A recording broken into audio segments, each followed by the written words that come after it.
अब भाई और बहनों, आपको वो न्यूज दिखाता हूं जिस न्यूज को दिखाने के लिए दास आज लाइव आया है। अभी तक तो परमात्मा कहते हैं ना कि एक भूमिका सी बनाइए, भूमिका सी, ताकि आपको समझ में आए कि असली माजरा क्या है। अब आपको भाई और बहनों वो न्यूज दिखाते हैं। इन्होंने जो याचिका लगाई थी चंडीगढ़ हाई कोर्ट में, सतगुरु रामपाल जी परमेश्वर जी की तरफ से जो माफीनामा पेश किया था कि जी हम सतलोक आश्रम वाले और हमारे गुरु जी संत रामपाल जी, हमने बरवाला कांड में जो भी कुछ किया या हिसार कोर्ट में हमने जो कोर्ट की अवमानना की, हम उसके लिए माफी मांगते हैं। हमें पछतावा हो रहा है, हमें माफ करो जज साहब, हमें माफ करो, हम पर रहम करो, दया करो। तो जज ने वो याचिका स्वीकार कर ली कि भाई बाबा रामपाल माफी मांग रहा है, और पूरे हरियाणा में न्यूज गई, गली गली में लोग चर्चा कर रहे हैं, देख लो रे बाबा रामपाल ने माफी मांग ली। हम कह रहे थे ना कि बाबा रामपाल ये गलत है, लोगों को बोलने का मौका दे दिया, और ये महम 24 चौराहे पे बाबा रामपाल को सम्मानित करवा रहे हैं। अरे घर घर में तो बेइज्जती हो रही है और तुम वहां पर चौराहे पे उनको सम्मानित करवा रहे हो। ये ड्रामेबाजी है, ड्रामेबाजी। तो जज ने भाई और बहनों वो याचिका स्वीकार कर ली और कहा कि इस याचिका का जवाब हम 2-4 दिन में देंगे। तो कल भाई और बहनों 10 तारीख को, आज है या कल है 10 तारीख, ये आ गया। कोर्ट ने फैसला दे दिया कि हमने बाबा रामपाल को माफ कर दिया, क्योंकि बाबा रामपाल ने माफी मांग ली। अगर ये माफी बाबा रामपाल पहले मांग लेता तो इतने कोर्ट में चक्कर ही नहीं काटने पड़ते उनको, हम पहले ही केस को रफा दफा कर देते। तो जजों ने बाबा रामपाल पर रहम करते हुए, उनकी उम्र का हवाला देते हुए कि बाबा रामपाल 75 साल का हो गया, बूढ़ा हो गया, हमें इनकी बुढ़ापे पर रहम आ रहा है, तरस आ रहा है, हम बाबा रामपाल को माफी देते हैं। इन लोगों ने जमकर गुरु को मानुष मानकर ढंग से बेइज्जती करवाई है। ये नव भारत टाइम्स की न्यूज है और हरियाणा के हर अखबारों में कल आपने देख ली होगी, आज के अखबार में देख लेना क्या न्यूज आई है। और इस न्यूज के माध्यम से भाई और बहनों, परमात्मा ने एक गहरा संदेशा संगत को भेज दिया, क्योंकि असली संदेशा ये आश्रम वाले तो संगत तक पहुंचाएंगे नहीं। ये तो केवल अपने मतलब की चीजें संगत तक आने देते हैं, बाकी खा जाते हैं बीच में। बाबा का ओरिजिनल आदेश तो संगत तक आने नहीं देते। अब बाबा रामपाल तो बाबा रामपाल है भाई, सबका बाप है। इन चंद आश्रम वालों के द्वारा अगर उनको मानुष मान लिया जाएगा तो क्या बाबा रामपाल की समर्थता में कोई जो है कटौती हो जाएगी क्या? अरे भैया वो तो बाबा ही रहेगा। बाबा यानी परमात्मा, सबका जनक, बाबा उसको कहते हैं। बाबा जिसने सबको उत्पन्न किया, पूरे संसार को, तो वो बाबा तो बाबा ही रहेगा और बाबा ही है। अब इस न्यूज के माध्यम से भाई और बहनों, परमात्मा ने जबरदस्त संकेत दे दिया संगत को, जबरदस्त।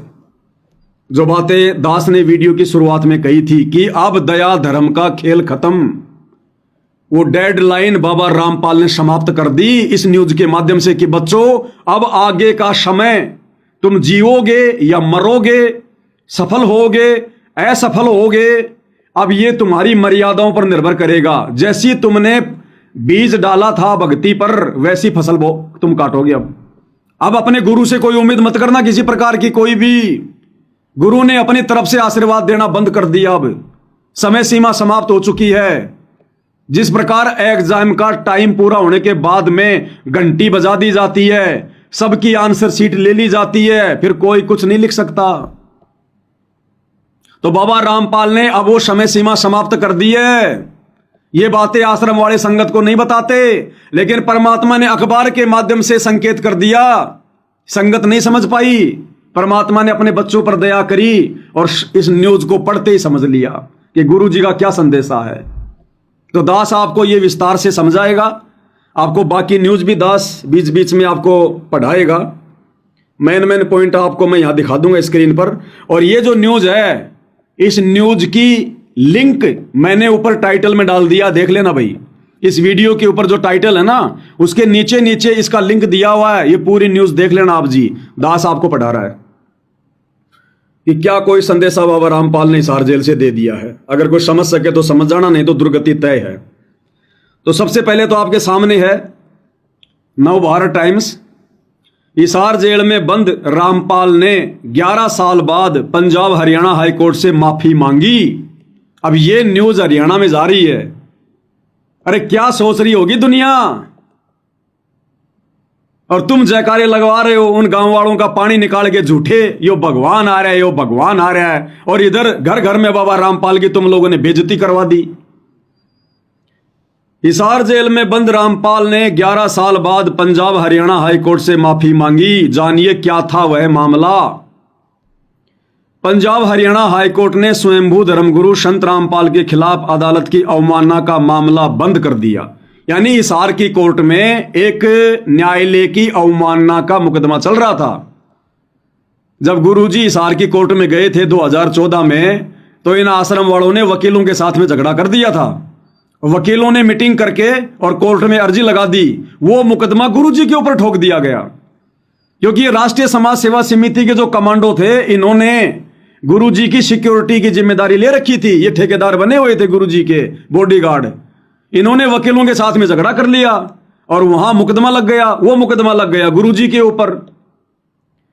तो कह रहे हैं कि 2014 में हुई हिंसा की घटनाओं के लिए अदालत से माफी मांगी है। नवंबर 2014 में रामपाल के सतलोक आश्रम में उनके अनुयायियों और हरियाणा पुलिस के जवानों के बीच हिंसक झड़पें हुई थी। आगे की न्यूज क्या दिखा रहा हूं आपको। पंजाब हरियाणा हाई कोर्ट ने स्वयंभू संत रामपाल के खिलाफ अवमानना की कार्रवाई बंद कर दी है। यह सब उनके माफी और न्यायालय कानून की गरिमा और न्यायिक व्यवस्था के प्रति पूर्ण सम्मान की बात कहने के बाद हुआ। यानी बाबा रामपाल ने कोर्ट में याचिका पेश करके माफी मांगी है कि जी मैं आगे से ऐसी गलती कभी जिंदगी में नहीं करूंगा, मेरे को माफ करो। हाई कोर्ट ने उनकी माफी स्वीकार की और उन्हें राहत दे दी। अगर रामपाल ने 11 साल पहले यह माफी मांगी होती तो शायद 2014 में उनकी गिरफ्तारी के दौरान उनके डेरा अनुयायियों की मौत नहीं होती। उन्हें हत्या के मुकदमे से बचाया जा सकता था और इस विवादास्पद व्यक्ति को वर्षों तक जेल में रहने से बचाया जा सकता था। हिसार जेल में आजीवन कारावास की सजा काट रहे रामपाल ने उन घटनाओं के लिए गहरा खेद व्यक्त किया जिनके कारण पहली बार अवमानना याचिका दायर की गई थी। हाई कोर्ट के सामने अपने हलफनामे में कहा कि उन्हें न्यायालय कानून की गरिमा और समग्र न्यायिक व्यवस्था के प्रति पूर्ण सम्मान है। रामपाल ने क्या कहा? रामपाल ने जोर देकर कहा कि न्यायपालिका के प्रति उनका कभी भी असम्मानजनक व्यवहार करने का इरादा नहीं था और वे अपने कार्यों और उनके परिणामों की पूरी जिम्मेदारी स्वीकार करते हैं। गुरुजी ने तो कोई गलती नहीं करी ना, फिर भी जबरदस्ती माफी कौन मांग रहे हैं? गुरुजी। जबरदस्ती गलती स्वीकार कौन कर रहे हैं? गुरुजी। क्यों? जो मैं पूत कपूत हूं बहुर पिता को लाज। अरे बेटा चाहे कितना भी निकम्मा क्यों ना जाए, अंत में बाप को ही नीची गर्दन करनी पड़ती है, माफी मांगनी पड़ती है। इन आश्रम वालों के कुकर्मों की, अपने परिवार के कुकर्मों की, इन कोऑर्डिनेटरों के कुकर्मों की जो बरवाड़ा कांड में इन्होंने किए, आज गुरुजी सरेआम दुनिया के सामने, कोर्ट के सामने माफी मांग रहे हैं। दुनिया के सामने हलफनामे में कहा गया है कि मैं दुर्भाग्यपूर्ण परिस्थितियों के लिए सचमुच पश्चाताप करता हूं। गुरुजी कहते हैं बरवाला कांड जैसी दुर्भाग्यपूर्ण घटनाओं के लिए मैं पश्चाताप कर रहा हूं। आज मैं बिना शर्त माफी मांगता हूं और इस प्रतिष्ठित संस्थान की दया और उदारता के आगे खुद को समर्पित करता हूं, यानी कोर्ट के आगे। अब आगे गुरुजी क्या कह रहे हैं? 11 सालों में आत्मचिंतन की कही बात, वो आपको दिखा देता हूं। बीच की न्यूज ये है जो मैं पढ़ रहा हूं, जिसका लिंक ऊपर दिया हुआ है, आप जी भी देख सकते हैं। आगे गुरुजी क्या कह रहे हैं? 11 सालों में आत्मचिंतन की कही बात। अब भाई और बहनों, ये बात दुनिया नहीं समझेगी। ये आत्मचिंतन क्या है, ये बात दुनिया के समझ में नहीं आएगी, क्योंकि दुनिया तो उनको एक कैदी मान रही है, एक मुजरिम मान रही है, एक साधारण सा संत मान रही है। ये बात उन भक्तों के समझ में आएगी जो गुरु को भगवान मान चुके हैं। सत्सेवक भाई बहन, साध संगति वाले, ये आश्रम वालों के भी समझ में नहीं आएगी ये बात। कितनी गहरी बात कह दी गुरुजी ने संकेती संकेत में। गुरुजी कह रहे हैं कि 11 साल से जेल में बैठकर मैंने क्या आत्मचिंतन किया, वो आपके सामने रख रहा हूं। अब हमें पता है कि हमारे गुरुजी तो परमात्मा हैं, वो तो दुनिया को ज्ञान देते हैं आत्मचिंतन करने के लिए। वो तो परमात्मा है, चिंतन तो आत्मा करती है। तो ये बात यहां गुरुजी अपने लिए नहीं कह रहे, दुनिया वालों की नजरों में तो अपने लिए कह रहे हैं, लेकिन समझदार भक्तों की नजरों में गुरुजी संगत को संदेशा दे रहे हैं, संगत को, कि नालायकों, मैंने तुम लोगों को 11 साल का समय दिया आत्मचिंतन करने का और अपनी गलतियों को सुधारने का, और अब वो मौका बंद हो चुका है। गुरु कोई आत्मचिंतन नहीं करता, क्योंकि गुरु गलतियां नहीं करता। आत्मचिंतन और भूल सुधार पर चिंता वो करता है जो गलतियां करता है। तो गुरुजी क्या कह रहे हैं, दुनिया वालों की नजरों में तो ये न्यूज ये होगी कि भाई संत रामपाल जी ने 11 साल तक जेल में बैठकर अपनी गलतियों पर आत्मचिंतन किया, और हम समझदार भक्तों की नजरों में ये न्यूज क्या है कि गुरुजी कह रहे हैं कि नादानो, मैंने तुम्हें 11 साल तक मौका देके देख लिया, अब तुम्हारा मौका खत्म। क्या कह रहे, ध्यान से पढ़ो इसको, एक एक शब्द को। 11 सालों में आत्मचिंतन की कही बात, यानी कोर्ट में गुरुजी ने क्या कहा अपनी याचिका में, क्योंकि परमात्मा ने संदेशा दिलवाना था। ये रामपाल ने जोर देकर कहा, रामपाल ने जोर देकर कहा कि हिरासत में यानी जेल में बिताए 11 सालों ने उन्हें आत्मचिंतन और सुधार का भरपूर अवसर दिया। यानी गुरुजी कह रहे हैं कि नादान संगत वालों, मैंने हिसार जेल में 11 साल बैठकर तुम संगत वालों को अपनी गलतियों को सुधारने का और आत्मचिंतन करने का कि हमसे क्या गलती हुई, गुरुजी हमसे नाराज होकर जेल क्यों गए, मैंने तुम्हें 11 साल का मौका दिया आत्मचिंतन का और भूल सुधार का अवसर भी दिया, कि ये आश्रम वाले, ये कोऑर्डिनेटर, मेरे परिवार वाले मेरे पैरों में गिड़गिड़ाकर माफी मांग ले जेल में आकर कि गुरुजी हमसे बरवाला कांड में गलती हो गई, हमने आपको कोर्ट में नहीं जाने दिया, हम आपके झूठे मेडिकल देते रहे, हमने वहां पर भक्तों का प्रशासन का झगड़ा करवा दिया, 5 भक्तों की हत्या हो गई गुरुजी, उन 5 भक्तों की हत्या में आपको डबल उम्र कैद की सजा हो गई, गुरुजी सबसे बड़े नीच तो हम हैं, हमारे कारण आप जेल में बैठे, हमें माफ करो दाता, आगे से गलती नहीं होगी। ये मौका दिया गुरुदेव भगवान ने। अरे वो सतगुरु कोई भूल नहीं करता जो भूल सुधार के ऊपर वो चिंतन करेगा, वो परमात्मा है, परमेश्वर है, ये संकेत समझना उनका। अपनी संगत को, इन कोऑर्डिनेटरों को, अपने कलयुगी परिवार को गुरुजी ने मौका दिया। क्या कह रहे हैं, रामपाल ने जोर देकर कहा कि हिरासत में बिताए 11 सालों ने उन्हें आत्मचिंतन और सुधार का भरपूर अवसर दिया, लेकिन इन लोगों ने आत्मचिंतन नहीं किया। किसी भी भगत ने जो इन आश्रमों से जुड़ा है, कोऑर्डिनेटर, गुरुजी का परिवार, अपनी गलतियों के लिए, भूल सुधार के लिए गुरुजी से माफी नहीं मांगी और बड़ी बड़ी गलतियां कर डाली इन्होंने। रामपाल ने जोर देकर कहा कि हिरासत में बिताए 11 सालों ने उन्हें आत्मचिंतन और सुधार का भरपूर अवसर दिया। उन्होंने इन वर्षों के दौरान अपने अच्छे आचरण को सुधार और सुधार के अपने ईमानदार प्रयास का प्रतिबिंब बताया। भाई और बहनों, इस न्यूज का सारांश ये निकलता है कि गुरुजी ने संगत को यह संदेशा दे दिया है कि भैया 11 साल तक मैंने तुम लोगों को मौका देके देख लिया कि कभी तो तुम आत्मचिंतन करोगे कि आज हमारे बाप की ऐसी दुर्दशा जेल में क्यों हो रही है, क्यों हमारा बाप जेल में बैठने को मजबूर है। और इसीलिए गुरुजी बार बार जमानत लगाने के बावजूद भी जज में प्रेरणा करके अपनी जमानत को कैंसिल करवा रहे थे कि ये आत्माएं सुधर जाएं, इनको अपनी गलतियों का आभास हो जाए, ये नाक रगड़ रगड़ के माफी मांग लें और खुद भी गलतियां करने से बचे, नादान संगत से भी गलतियां ना करवाएं। लेकिन इन लोगों ने कोई आत्मचिंतन नहीं किया, कोई भूल में सुधार नहीं किया। तो अब गुरुजी कह रहे हैं, बच्चों मैंने तो 11 साल तुम्हें मौका देके देख लिया, ना तो तुमने आत्मचिंतन किया, ना अपनी तुमने भूल सुधार में कोई तुमने किसी प्रकार का कोई इजाफा किया। तुम तो और बड़ी बड़ी गलतियां कर बैठे, स्टेडियम बना दिया, राजनीति कर बैठे, परशुराम की जयंती में चले गए, गुंडों की सीबीआई जांच करवा रहे हो, जाटों की धर्मशाला बनवा रहे हो, गौशालाओं में चंदा दे रहे हो, अयोध्या में भंडारा लगा रहे हो, दुनिया भर की मर्यादा तोड़वा रहे हो, अपने गले में माला डलवा के सिर पे साफा पहन के तुम सरदार बने फिर रहे हो, दुनिया में तुम इज्जत और सम्मान के पात्र बन के घूम रहे हो, बाप तुम्हारा जेल में बैठा है। आत्माओं के दान धर्म का दुरुपयोग, कभी गुंडों की सीबीआई जांच में, कभी जाटों के आरक्षण में, जाटों की धर्मशाला में। तो गुरु ने डेडलाइन दे दी, समाप्त कर दी समय सीमा कि भैया 11 साल हो गई, मैंने बहुत कर दिया, अब मेरी तरफ से मौका खत्म। अब सत्सेवक भाई बहन भी ध्यान से सुन लें भाई, अब गुरु जी अपनी तरफ से कोई मदद नहीं करेंगे। अपनी तरफ से गुरु जी ना तो आश्रम वालों की अब आगे कोई मदद करेंगे। आज के बाद जब से आपको यह संदेशा मिल रहा है, गुरु जी ने अपने हाथ बांध लिए, क्लियर कर दिया कि चाहे सत्सेवक हो चाहे आश्रम वाले हो, अपनी तरफ से अब वे कोई किसी को राहत नहीं देंगे।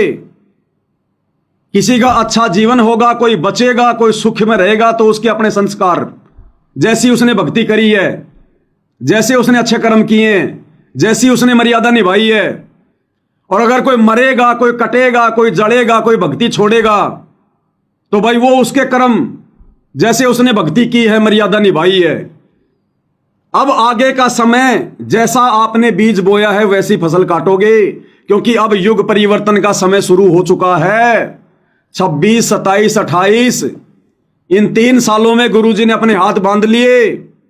ना किसी के नीचे हाथ देगा, ना किसी के ऊपर हाथ देगा।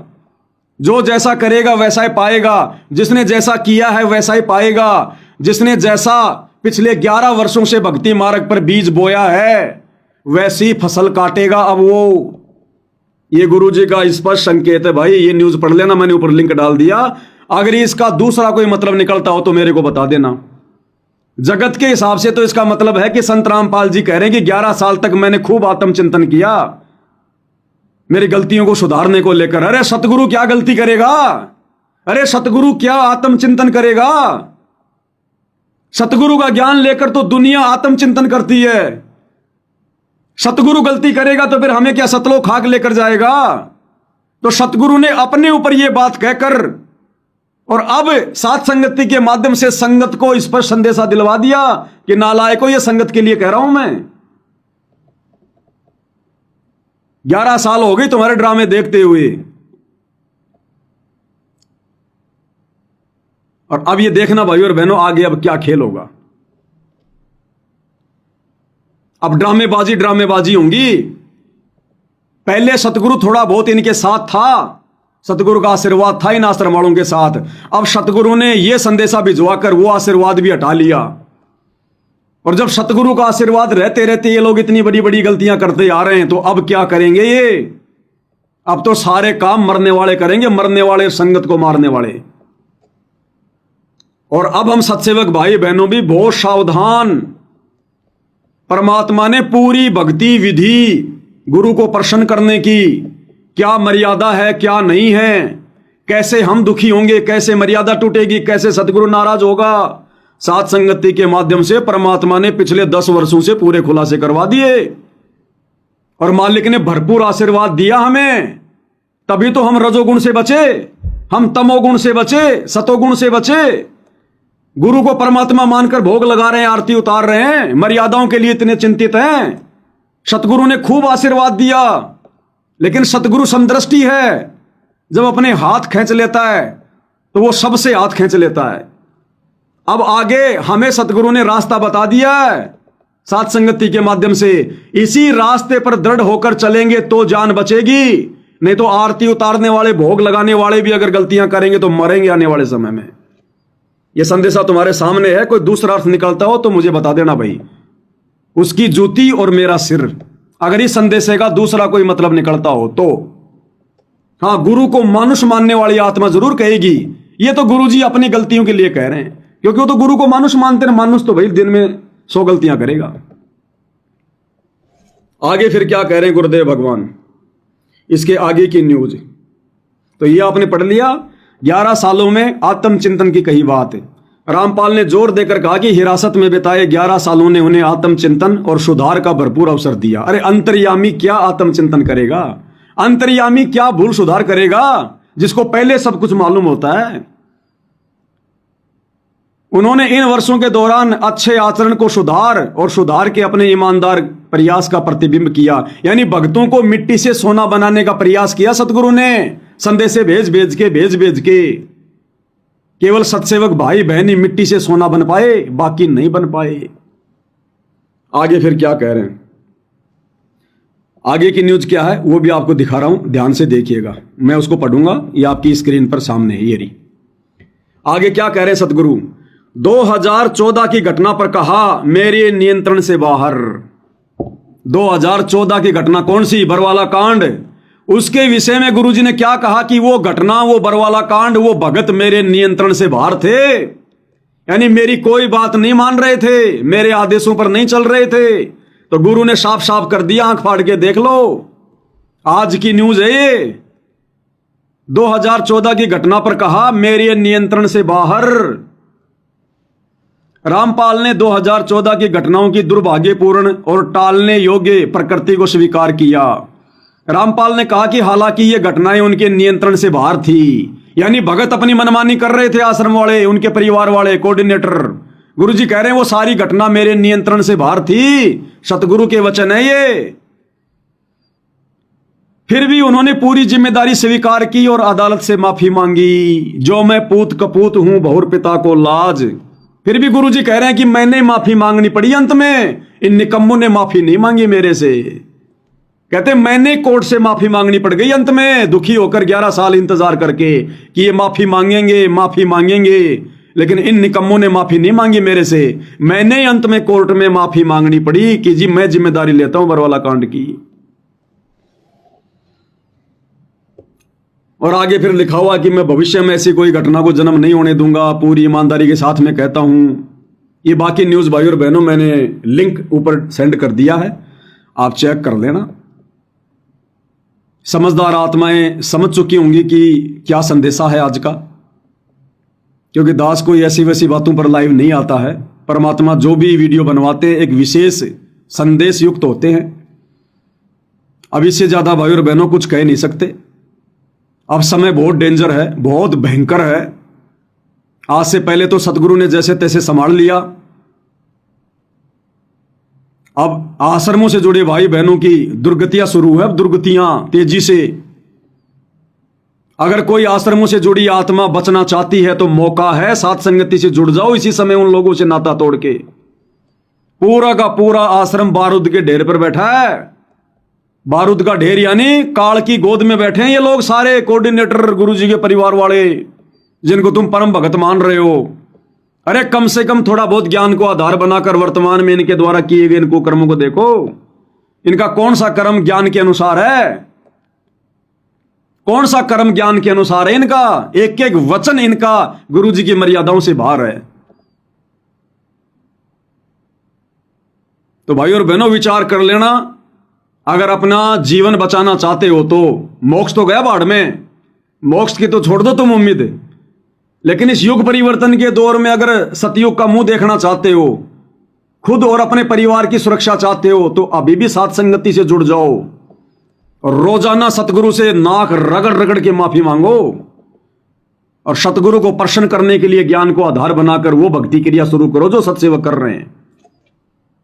नहीं तो तुम्हारी नैया डूब चुकी है पूरी तरह से। और सत्सेवक भाई बहन और कहीं ज्यादा सावधान हो जाओ, पहले से कहीं ज्यादा सावधान। शोपन में भी गलती करने की नहीं सोचनी। शोपन में भी अब यदि गलती हो गई तो माफ करने वाले ने भाई अपना आशीर्वाद हटा लिया कि भाई मैंने 11 साल तक खूब मौका दे लिया। अब यदि गलती करोगे तो मैं किसी की कोई मदद नहीं करने वाला। सतगुरु ने इस पर संदेशा दे दिया भाई अपना। तो सत्सेवकों ने तो जी जान लगा देनी है मर्यादाओं के लिए, चाहे कुछ भी हो। और आश्रम वाले अगर बचना चाहते हैं आगामी विनाशकारी समय में तो भाई सात संगतियों का रुख कर लो। ये काल का ड्रामा है, ड्रामा है, ड्रामा है, ड्रामा। चाहे किसी भी आश्रम में चले जाओ, सब काल की जकड़ में हैं। तो भाई और बहनों बातें तो और भी बहुत सारी हैं, लेकिन वीडियो ज्यादा लंबा हो जाता है, इस वजह से दास केवल यही संदेशा दे पाएगा। और अब हमने अमल ज्यादा करना है। संदेशे सुनते तो बहुत साल हो गए हमारे को, वीडियो देखते देखते। अब अमल करने का समय है, भक्ति करने का, गुरु वचनों पर अमल करने का, दृढ़ता के साथ संघर्ष करने का, डटे रहने का। संत सूरमा शेर है गरजे और गाजे। संत यानी भगत, सूरमा यानी सैनिक, और सिंह यानी शेर। कहते हैं ये कभी पीछे कदम नहीं हटाते। संत सूरमा शेर हैं गरजे और गाजे, और बाकी दुनिया तो भेड़ है बिदके और बाजे। तो परमेश्वर ने हमें संत बनाया है, हमारे अंदर सूरमा के लक्षण दिए गुरुदेव ने कि लख भर सूरा जूझ ही लख भर सावंत दे, और लख भर यति जहान में तब सतगुरु अपनी शरण में ले। तो सतगुरु ने हमें ऐसे अपनी शरण में लिया है, लाखों सूरमाओं के जन्म हमने भोग लिए। तो अब अपनी वो सूरवीरता दिखाने का समय आ गया। भक्ति मार्ग पर सूरवीरता दिखाने का मतलब कोई मार काट लड़ाई झगड़ा नहीं है। संघर्ष करना, लोगों के ताने सहना, लोगों की गालियां सहन करना, लोगों की मार पिटाई सहन करना, हर प्रकार की परेशानियों को सहन करना, और अपने गुरु पर दृढ़ विश्वास करके भक्ति मार्ग पर दृढ़ रहना। वो हर एक को देख रहा है, हर एक को। चीटी पायल बाजे पैर साहिब सुनता है सब लहर। हम भगत तो छोड़ो, वो चीटी को भी देखता है कि ये क्या क्या कर रही है, कब इसके जीवन में कष्ट आएगा, कब सुख आएगा। वो चीटी की भी रक्षा करता है जिनकी गिनती नहीं है, सूक्ष्म जीवों की भी। हर एक को अपनी नजर में रखता है। वो अनंत कोटि कलाओं का स्वामी है। हमारी सोच बुद्धि और इन कल्पनाओं से बाहर है उसकी शक्तियां। जिस प्रकार भाई और बहनों नीचे 100 आदमी खड़े हैं, नीचे 100 आदमी खड़े हैं। अब वो 100 आदमी जो नीचे खड़े हैं वो हर एक की तरफ ध्यान नहीं दे सकते कौन क्या कर रहा है। लेकिन उन 100 आदमियों के पास में यदि कोई 50 मंजिल की बिल्डिंग है और वहां यदि कोई आदमी खड़ा है, तो वो आदमी ऊपर खड़ा हुआ 100 आदमियों पे नजर रखेगा। 100 आदमियों पे उसकी नजर रहेगी, कौन किधर जा रहा है, कौन क्या कर रहा है, कौन बैठ रहा है, कौन उठ रहा है। वो नीचे खड़ा हुआ आदमी पीछे नहीं देख सकता कि कौन बैठा है, कौन खड़ा है, कौन मुझे मारने आ रहा है। तो हमारी जो बुद्धि है वो उन 50 आदमियों की तरह है जो नीचे खड़े हैं, और सतगुरु अकेला ब्रह्मांड के सबसे ऊपरी छोर पर बैठकर सतलोक के सिंहासन पर पूरी सृष्टि को देख रहा है, सबको संचालित कर रहा है। तो कहते नामा और रैदास रसीला कोई न जाने अवगत की लीला। तो आप और हम 2 कोटि के जीव क्या जानेंगे इसकी महिमा को, इसकी समर्थता को। लेकिन थोड़ा बहुत जितना है उतना इस तुच्छ जीविया से उनका बखान अवश्य करते हैं अपने आत्म कल्याण के लिए। तो भाइयों और बहनों, दृढ़ता के साथ भक्ति, मर्यादा प्रथम, मौका लगते सतगुरु की महिमा, सुमरण पर विशेष ध्यान, बुराइयां करने से किनारा कर लो। लड़ाई झगड़ा मान बढ़ाई अहंकार भगत की फितरत में नहीं होना चाहिए, और टारगेट केवल अपना मोक्ष। अगर आगामी विनाशकारी समय में अपना बचाव चाहते हैं तो अब भाई सावधानी हटी, दुर्घटना घटी, क्योंकि सतगुरु ने अपने हाथ पीछे खींच लिए। ये शब्द कहकर, ये वाले शब्द 11 सालों में आत्मचिंतन की कही बात। रामपाल ने जोर देकर कहा कि हिरासत में बिताए 11 सालों ने उन्हें आत्मचिंतन और सुधार का भरपूर अवसर दिया। उनको नहीं, हम संगत वालों को दिया सतगुरु ने। और ये आश्रम वाले अपनी हरकतों से फिर भी बाज नहीं आ रहे। तो भाई और बहनों, इनके साथ में क्या बीतेगी, क्या बनेगी, इनके कर्म। अब हम सत्सेवकों ने क्या करना है देख लेना भाई।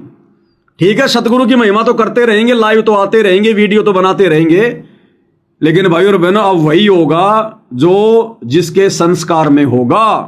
अब सतगुरु ने सबके गले में बंधे हुए रस्से छोड़ दिए, अपने सभी उन कुत्तों को परमात्मा ने छोड़ दिया कि जाओ भाई मेरी तरफ से तुम फ्री हो। अब जिसको मैंने जैसी खुराक खाई है वो उतनी पहलवानी करेगा। तो भाई देख लेना। अब अगर बचने का तरीका है तो मर्यादा और भक्ति, मर्यादा और भक्ति, सतगुरु की तरफ मत देखना। अब हाँ, सतगुरु से तो प्रार्थना करते रहो, विनती करते रहो। जो उनके विधि विधान में रहकर भक्ति करेगा उन पर तो सतगुरु नजर बना के रखेगा। बाकी भाई बकवादियों का कहीं ठोर ठिकाना नहीं है कहीं भी।